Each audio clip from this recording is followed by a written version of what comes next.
Hello and welcome to Mike Academy. So in this video we are going to be looking at bisection method of numerical methods. Alright, so we'll begin with introduction, and at the end of the video we are going to be solving an example to back up everything we learned in the introduction section. So usually in the bisection method you'll be given an equation of the form f of x equal to 0. And you're expected to identify two values or 2 points A and B such that f of A will either be less than 0 or negative, and f of B will be greater than 0 or positive. Now if you're able to identify these 2 points, then these 2 points are called my closed interval A and B. So these are simply called my closed interval. So it simply means that the root of the equation f of x equal to 0 lies between the interval A and B, and as such you formulate what is called an initial guess, which is labeled x0, and this is taken simply as A plus B divided by 2, which indicate that the root of the equation lies between A and B. So we start with this initial guess S0. Now the next thing you do is find the value of the function at that point x0. So you find f of s0 simply going back to the original equation and plugging in the value of s0 into the equation, and observe if you're going to obtain positive or negative. So you remember earlier I said when you put in the value of a in the function, then you have the result to be less than 0 or negative, and when you put in the value of b, you have the result to be greater than 0 or positive. So which means always a lies on the negative side and b lies on the positive side. So whenever you put in these results or this initial guess into the function and you obtain a positive result, then it means that this initial guess S0 will now take the place of B in this interval, since B lies on the positive side. And then you find another root, which is x1. So you continue like that, iterating. But if upon putting this initial guess into the function you had a negative result, you recall that A always lies on the negative side, or A provides a negative result.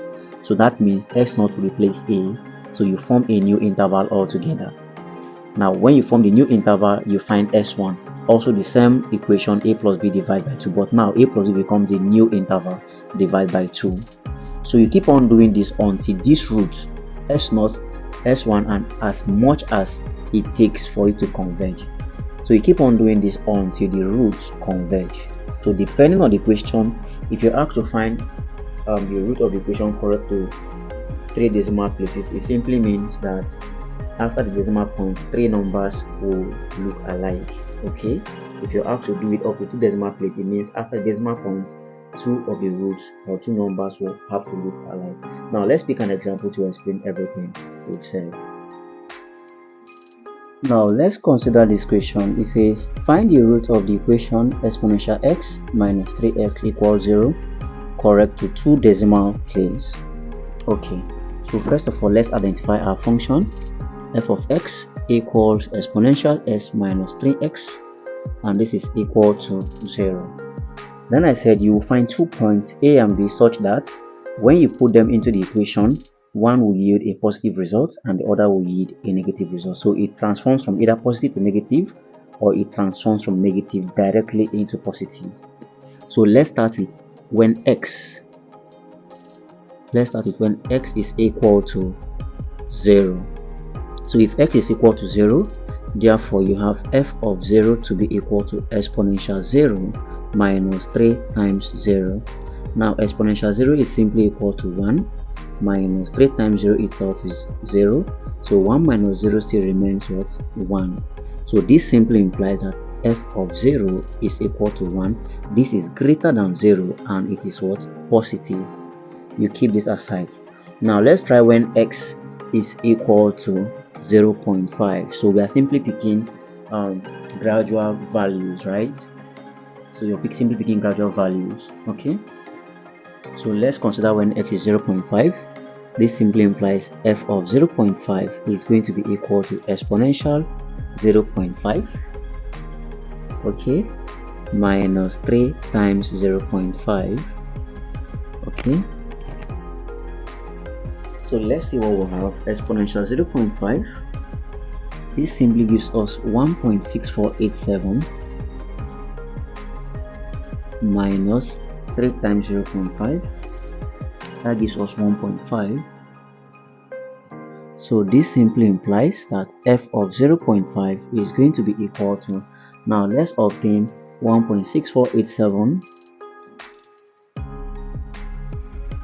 minus 1.5, that gives us 0.1487.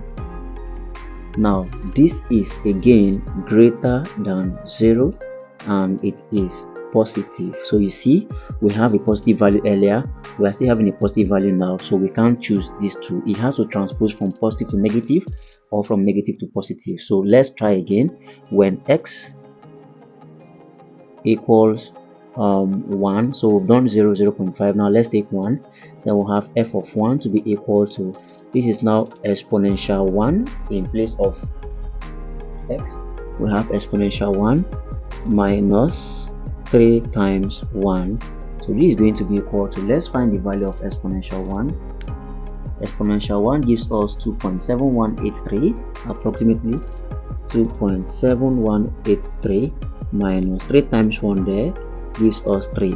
So this simply implies that f of 1 is going to be equal to, so let's find 2.7183 minus 3, this gives us negative 0.2817, negative 0.2817, and now this is less than 0 and it is negative.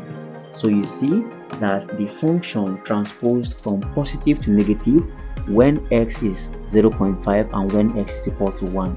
And I said earlier that a is the value that always gives the function a negative value. So we have a to be equal to, from here, the value that gives this function a negative value is simply 1. So a is equal to 1, and b is the function that gives the value a positive value, and directly before the negative value we had 0.5 to give that function a positive result, so which means b is equal to 0.5. so our interval, okay, our interval becomes, so our interval, okay, which is a b, simply becomes a is 1, you have 1, and b is 0.5. so this is our interval. Having found the interval now, we need to now find the initial guess, okay, initial guess, so x naught. So this simply means now that the root of the equation lies between 1 and 0.5. So our initial guess x naught becomes a plus b all over 2. So that's equal to a is 1 plus b is 0.5 divided by 2. So if you do this, you're going to have, let's obtain 1 plus 0.5 divided by 2. That gives us 0.75. So this simply implies that s naught is equal to 0.75. so this is our initial guess, and with this we start our first iteration. Okay, so for the first iteration, remember the function f of x is equal to exponential x minus 3s. okay, so we simply find f of s naught, which means wherever you see s in this equation, plug in the value of s naught, and s naught is 0.75, so it becomes exponential 0.75 minus 3 times 0.75. so this is going to be equal to, now let's find the result of this. I'm going to be pointing everything together. Do well to point along with me to avoid calculation error. Okay, so exponential 0.75 minus 3 times 0.75, this gives us negative 0.1330 approximately. we have negative 0.1330, and this value is less than 0 and it is negative. Okay, now this result is less than 0 and it is negative. Now remember, the value that always gives us negative result is the value we use for a, okay, in our interval.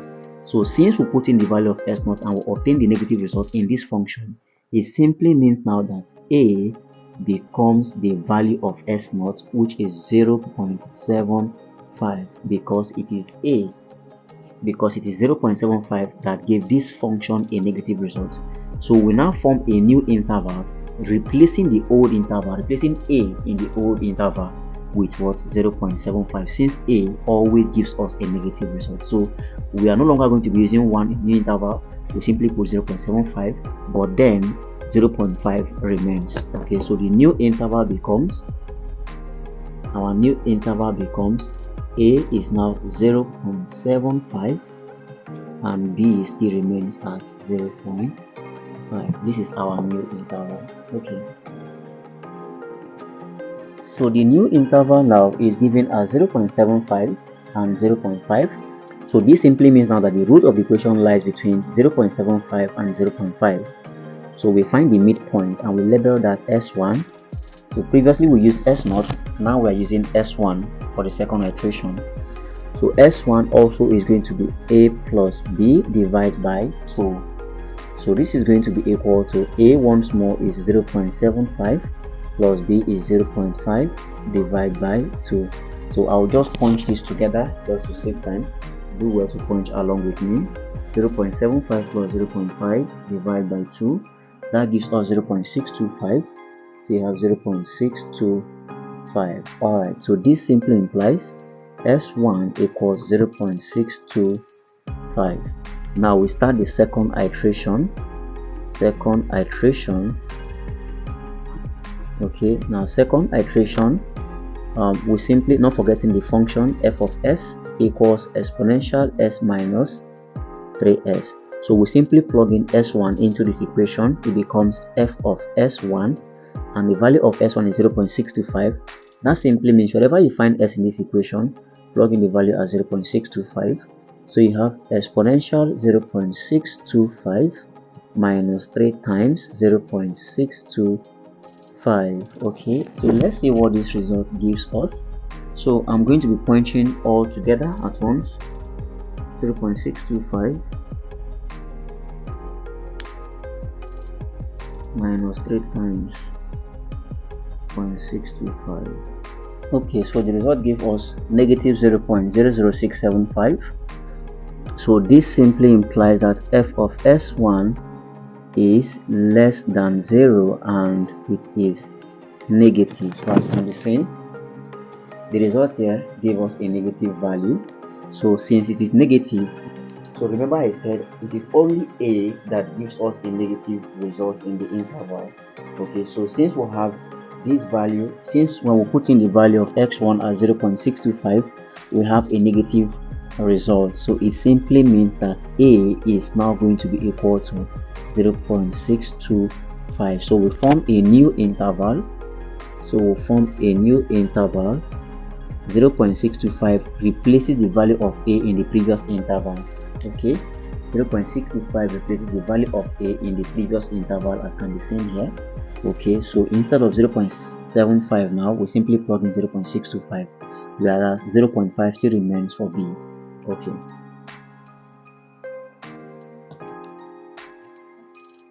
so the new interval becomes 0.625 and 0.5. Okay, now having found this, the next thing is to find the midpoint of the interval. So this simply means that the root of the equation lies now between these two intervals.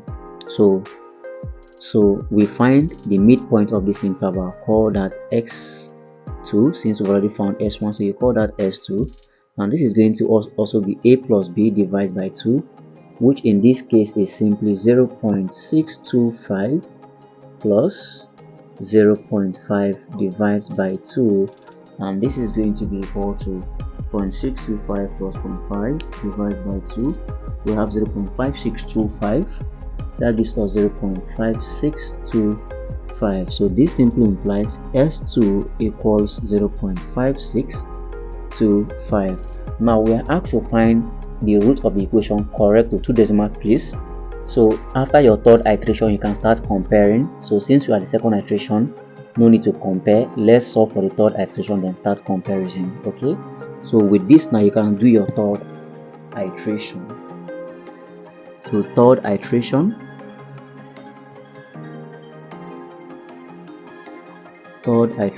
not forgetting f of s still remains exponential s minus 3s. Okay, so now it becomes f of s2. Simply plug in the value of s2 in place of s in this equation. That becomes exponential. In place of s2 or in place of s, I will have 0.5625 minus 3 times 0.5625. So I will punch everything all together. Do well to punch along with me to avoid calculation error. Okay, so if you do that, you're going to have f of s2 to be equal to, let's punch this and see, exponential 0.5625 minus 3 times answer. So this simply gives us 0.0676 approximately. This value is greater than 0 and it is positive. Now since it's positive, remember in the interval, b is the only value that gives the interval or gives the function a positive result, right? Now we have, when we put in the value of s2 into this function, we are having a positive result. That means b will now be equal to what? S2. So which means in the previous interval we are going to be substituting the value of b, okay, with s2.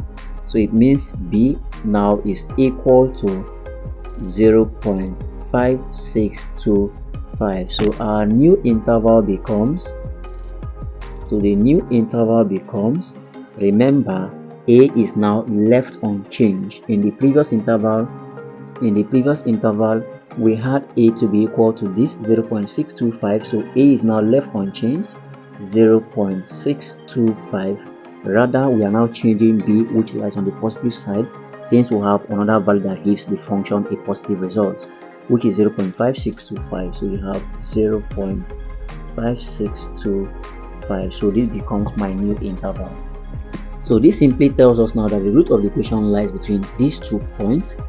Now you simply find x3, and x3 also is a plus b divided by 2, which is simply going to be 0.625 plus, you have 0.5625 divided by 2. So let's see what we are going to have. 0.625 plus 0.5625 divided by 2. That simply gives us 0.5938 approximately, 0.5938, and you have this. Now since you have 0.5938, so this simply implies s3 equals 0.5938. now let's compare this with the previous root we obtained for s2. okay, we obtained s2 earlier. Okay, we obtained s2 simply as 0.5622, 0.5622, and the question says we should find the root correct to 2 decimal place. So if you compare these two roots, you have 0.5, this is 1 decimal place. Now to 2 decimal place we have 0.59, to 2 decimal place here we have 0.56, which means the root has not converged. So these 2 decimal place must be the same, but one has converged, so we are simply waiting for the second one to converge before we can stop iteration. So because of that, we proceed to do the 4th iteration. Okay, so 4th iteration,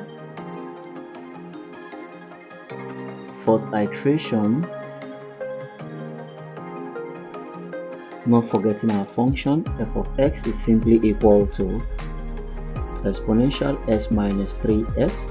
Now we find f of s3 this is going to be equal to, so exponential, in place of s, plug in the value of s3, 0.5938, okay, minus 3 times 0.5938. so this simply implies f of s3 please is now going to be equal to, so I'll point everything together. Do well to point along with me to avoid any calculation error. So this gives us 0.0295. now this result is greater than 0 and it is positive, right? So since it's greater than 0 and it is positive, it means now that the value that you plug into the function that yields a positive result is always b. So that means b is equal to x3, and x3 gave us 0.5938, so b becomes 0.5938. okay, so we are going to form a new interval now. Not forgetting, in the previous interval we had a to be 0.625 and we had b to be 0.5625. now we have a new value for b, so we simply replace b, or simply replace 0.5625 with 0.5938, right, keeping a. okay, alright, so this becomes our new interval. A remains 0.625 and now b has a new value 0.5938. so this simply means now that the root of the equation lies between these 2 points. As such, we simply find S4, which we use for the 5th iteration. So S4 remains also as a plus b divided by 2. So this is going to be 0.625 plus 0.5938 divided by 2. This simply implies that S4 is going to be equal. So let's obtain that ratio. 0.625 plus 0.5938 divided by 2. We have it to be 0.60. We have it to be 0.6094. So you see, if you compare this with the previous results, we obtained for x3, for s3,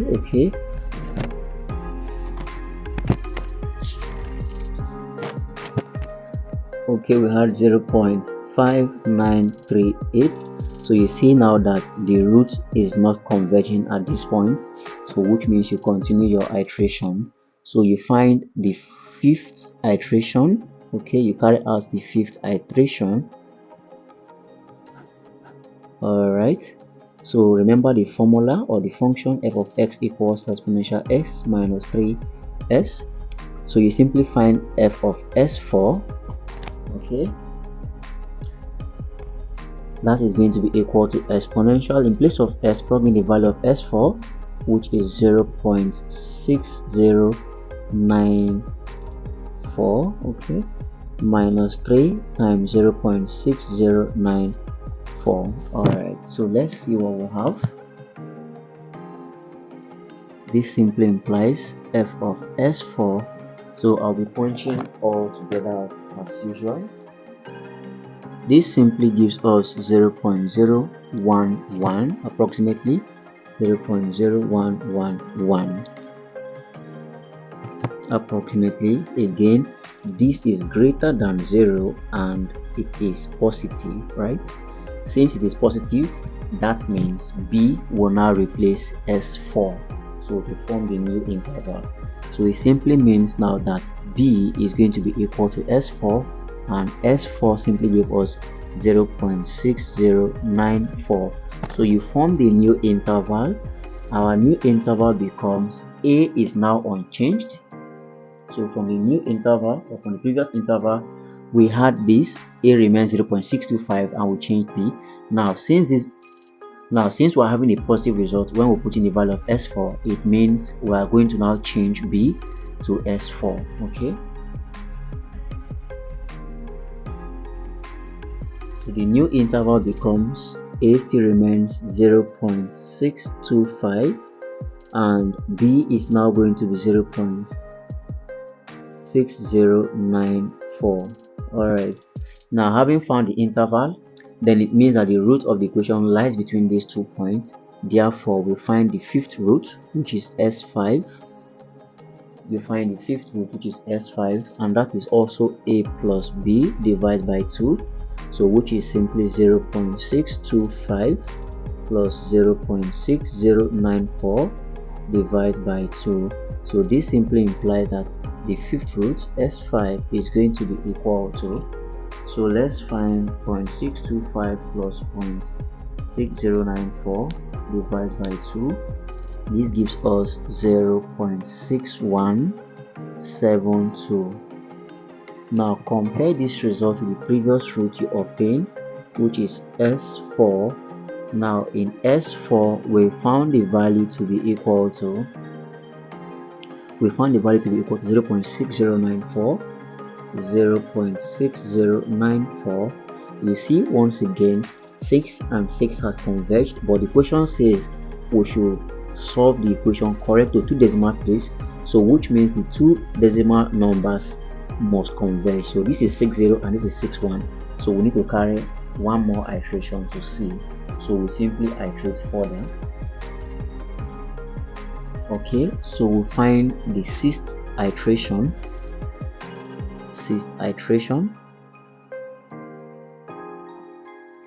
And remember, the equation f of s is equal to exponential s minus 3s. So this simply implies we find f of s5 now, plugging in the value of s5 into this equation. So you have exponential, in place of s we put in the value of s5, which is 0.6172. We have 0.6172 minus 3 times 0.6172. So let's see what result we are going to obtain here. F of s5 is going to be equal to, so I'll punch everything all together. So exponential answer minus 3 times answer.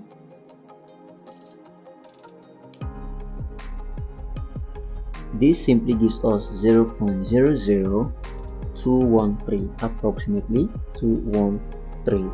Now this is greater than 0 and it is positive. Since it is positive, again it simply means we are going to be changing b. This simply implies b now has to take the value of s5, and s5 is equal to 0.6172. So we found the new interval. The new interval is now going to be, once more AC remains 0.625. now b is now changed to 0.6172. okay, so with this it means that the root of the equation lies between these 2 points, so we can now find the seventh root. So s6 is going to be equal to a plus b divided by 2, and this is going to be equal to a is 0.625 plus b is 0.6172 divided by 2.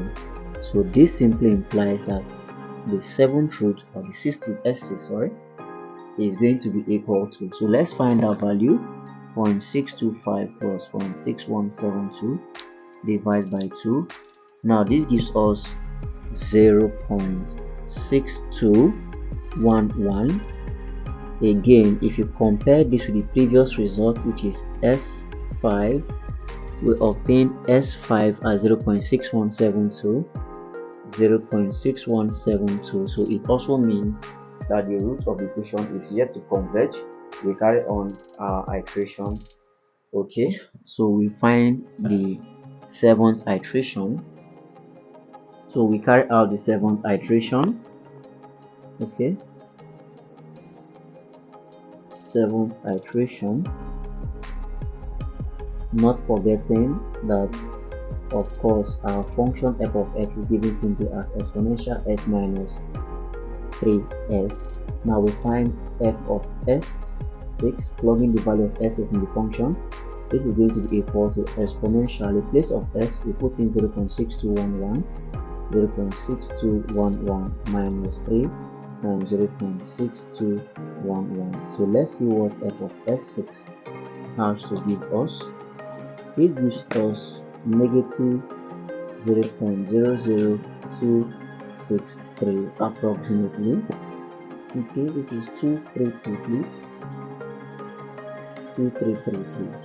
Now this is negative less than 0 and it is negative. For that reason, it simply means that we are now going to be calling a, because a is a value that gives the function or turns the function into negative result. So since we obtain this to be negative, then it means we are going to be calling a to be equal to S6. Alright, so keeping in mind S6 over here is given as 0.6211, that becomes our a. Then we change the interval. So a equals 0.6211, and therefore the interval becomes a is now changed 0.6211 and b remains 0.6. Okay, let me pull up the repeat from the previous interval. B is 0.6172.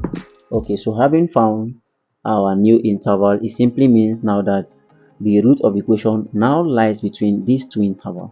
So we can find the seventh root, S7, simply by what? Adding these two and dividing by 2. You have 0.6211 plus 0.6172 divided by 2. So this simply implies S7 is going to be equal to, so 0.6211 plus 0.62 plus 0.6172 divides by 2. So we have this to be 0.6192, approximately 6192. So comparing this with the previous results we obtained, for S6 we had 0.6211. So comparing this, we had 0. That's for S6, please. For S6 we had 0.6211, and yet again it hasn't converged. So we carry on the 8th iteration. So you just have to be patient with this, because sometimes it takes time to converge, so you just have to be patient with it. Okay, so for the 8th iteration, you're going to have, not forgetting the function f of x equals exponential s minus 3s. So this simply implies that you now find f of s7, and this is going to be equal to exponential s. In place of s, we plug in the value of s7, which is 0.6192 minus 3 times 0.6192. okay, so you have f of s7 to now be equal to, let's find this value and see. This gives us negative 0.0015. so we have negative 0.0015. Now this is less than 0 and it is negative. Since it is negative, again it means we have to replace the value of a to be s7. So this simply implies a is now going to be what? S7, and S7 is 0.6192. We have 0.6192. So our new interval becomes, a is now changed to 0.6192 and b still remains 0.6172. okay, so it means now that the root of the equation now lies between these 2 points. So let's find the 8th root.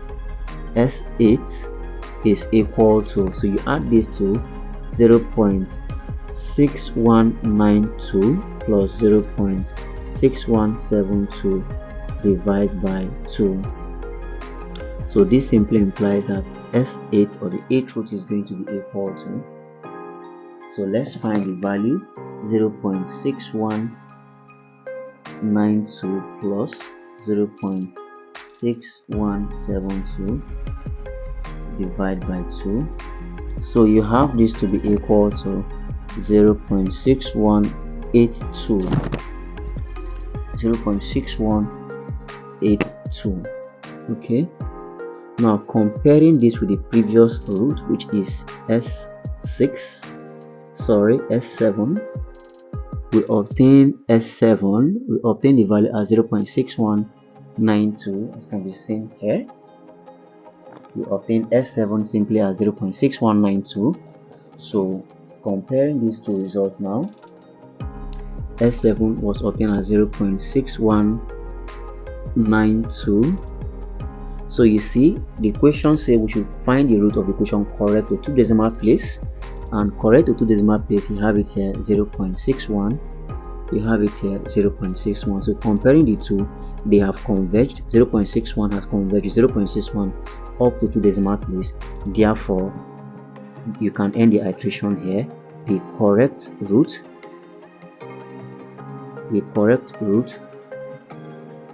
up to 2 decimal place is given as S8, which is equal to 0.6182. okay, so that becomes, or simply 0.61 please. Alright, so that becomes the root of that given equation correct to 2 decimal place. Alright guys, so that's it on that question using bisection method of numerical analysis. In the next video, we are going to be looking at the root of the equation sin x equals 1 over s using bisection method. I'm sure you want to be a part of that video, so do well to click the subscribe button right now and turn on the notification bell so you don't miss out when that video drops. I hope to see you in that video. Do well to like this video, share to your friends, comment nicely, and of course if you're new to the channel, do well to subscribe as well. I will see you in the next video, and